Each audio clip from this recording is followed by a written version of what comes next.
La période de fraîcheur rime souvent avec vent et poussière, des facteurs qui provoquent une irritation des voies nasales et bronchiques.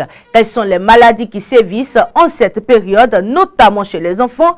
Quelles peuvent être les conséquences de ces maladies sur les enfants et quelles mesures de protection faut-il prendre? Le pédiatre Dr Constant Roumenou répond à toutes ces questions. Le froid, ça pénètre le corps. Donc, comme on dit là, ça peut congeler si le froid est intense. Nous ne sommes pas dans la neige, mais pour les enfants, ça peut se faire. Ça congeler, ça crée, ça rentre dedans, ça freine un peu, comme on peut dire, la circulation. Ça peut pénétrer aussi les poumons. Les poumons, ça crée aussi une congestion des poumons. Et c'est une congestion des poumons, la même chose, il n'y a pas une bonne circulation. Donc rapidement, une infection peut...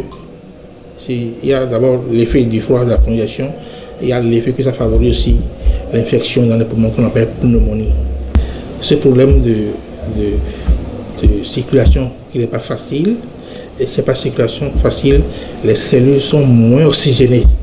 C'est la circulation sanguine qui amène l'oxygène dans les tissus, donc les tissus sont moins oxygénés, et les tissus sensibles, c'est le cerveau, le cœur, les reins. Si ces tissus-là manquent de circulation, manquent d'oxygène, ça entraîne leur mort et puis il y a la mort générale aussi qui suit. Le paludisme, l'anémie, ce n'est pas une question de diète du froid. Le froid, ça peut congeler un peu les membres, et retarder la circulation, manque d'oxygène dans les tissus, etc. Voilà. Maintenant, par contre, c'est une coïncidence de périodes. C'est à cette période qu'on constate les anémies et le paludisme, mais l'enfant, avant de le développer maintenant, l'avait déjà contracté depuis.